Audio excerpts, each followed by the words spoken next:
ಚಿಕ್ಕಮಗಳೂರು ಜಿಲ್ಲಾಡಳಿತದ ಮುಂದೆ 6 ಜನ ನಕ್ಸಲರು ಇವತ್ತು ಶರಣಾಗ್ತಾ ಇರುವಂಥದ್ದು. ಪ್ರಮುಖವಾಗಿ ಮುಂಡಗಾರು ಲತಾ ಚಿಕ್ಕಮಗಳೂರಿನ ಜಿಲ್ಲಾಡಳಿತದ ಮುಂದೆ ಶರಣಾಗ್ತಾ ಇದ್ದಾರೆ. ಅವರ ಸಹೋದರ ನಮ್ಮ ಜೊತೆ ಇದ್ದಾರೆ, ಅವ್ರನ್ನ ಮಾತಾಡ್ಸೋಣ. ಸರ್, ಪಶ್ಚಿಮಘಟ್ಟ ಸಾಲಿನ ಬಹುದೊಡ್ಡ ಹೋರಾಟ, ಮಾವೋವಾದಿ ಹೋರಾಟ, ಇದರಲ್ಲಿ ಸಾಕಷ್ಟು ಹೆಸರುಗಳನ್ನು ಮಾಡಿದವರು, ಅದರಿಂದಾಗಿ ಸಾಕಷ್ಟು ತೊಂದರೆಗಳನ್ನು ಕೂಡ ನಿಮ್ಮ ಕುಟುಂಬ ಅನುಭವಿಸಿತ್ತು. ಇವತ್ತು ಮುಖ್ಯವಾಹಿನಿಗೆ ಬರ್ತಿದ್ದಾರೆ, ಏನನ್ಸುತ್ತೆ ಸರ್? ಇದ್ರ ಬಗ್ಗೆ ಖುಷಿ ಅಂತ ಅನಿಸ್ತಿದೆ. ಯಾಕಂದರೆ ಮನೆಯಲ್ಲಿ ಇಷ್ಟು ದಿನ ಸುಮಾರು 20-21 ವರ್ಷಗಳಿಂದ ನಮಗೆ ಸಾಕಷ್ಟು ಹಿಂಸೆ ಆಗ್ತಿತ್ತು ಅಲ್ಲಿ. ಯಾಕಂದರೆ ಅಲ್ಲಿರ್ತಕ್ಕಂಥ ವಾತಾವರಣ ಒಂದು ಕಡೆಯಿಂದ ಪೊಲೀಸರಿಂದ ನಮ್ಮ ಟಾರ್ಚರ್ ಆಗಿಬಿಡೋದು, ಇವೆಲ್ಲ ಅಲ್ಲಿ ಅಭಿವೃದ್ಧಿಗಳು ತುಂಬ ಸಮಸ್ಯೆಗಳೆಲ್ಲ ಇತ್ತು. ಅದರ ನಡುವೆ ನಮ್ಮ ಹೋರಾಟದ ನಡುವೆ ಅವರು ಯಾವುದೊಂದು ದಿಕ್ಕಿಗೆ ಹೋಗಿಬಿಟ್ಟಿದ್ರು ಆ ಒಂದು ಸಂದರ್ಭದಲ್ಲಿ.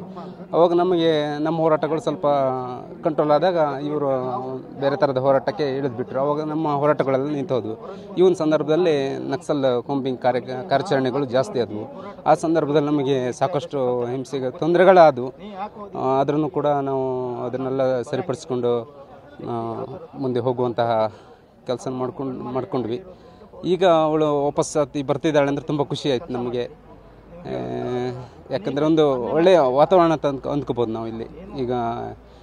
ಈಗ ಶರಣಾಗ್ತಿದ್ವಿ. ನಮ್ಮ ಕಳೆದ ಒಂದು ವಾರದಿಂದ ಒಂದು ಮೀಡಿಯಾದಲ್ಲಿ ಅಥವಾ ಇದರಲ್ಲಿ ಪೇಪರ್ ನ್ಯೂಸೆಲ್ಲ ತಿಳ್ಕೊತಿದ್ವಿ. ಆದರೆ ನಾವು ನಿಜವಾಗಿ ಸತ್ಯ ಅಂತ ತಿಳ್ಕೊಂಡಿರಲಿಲ್ಲ. ಮೋಸ್ಟ್ಲಿ ನಿನ್ನೆ ಸಂಜೆ ಲೈವ್ ನ್ಯೂಸ್ಗಳನ್ನೆಲ್ಲ ನೋಡಿದಾಗ ಇದು ಸತ್ಯ ಅಂತ ಅನಿಸ್ತು. ನಮಗೇನೋ ಒಂಥರ ಖುಷಿ ಅನಿಸ್ತು.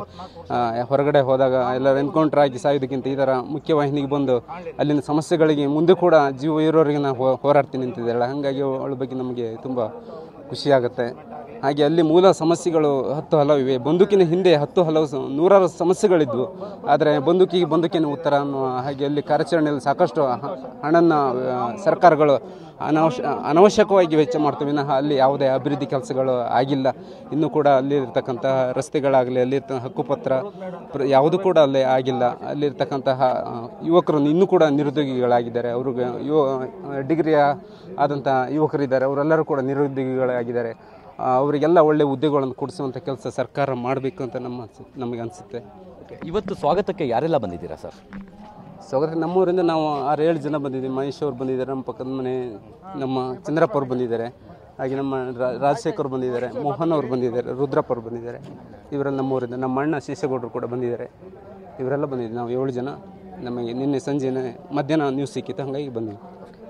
ಇದಿಷ್ಟು ಮುಂಡಗಾರು ಲತಾ ಅವರ ಸಹೋದರನ ಮಾತು. ಕ್ಯಾಮ್ರಾ ಪರ್ಸನ್ ಹರೀಶ್ ಜೊತೆ ಅಶ್ವಿತ್ ಮಾವಿನಗುಣಿ, TV9 ಚಿಕ್ಕಮಗಳೂರು.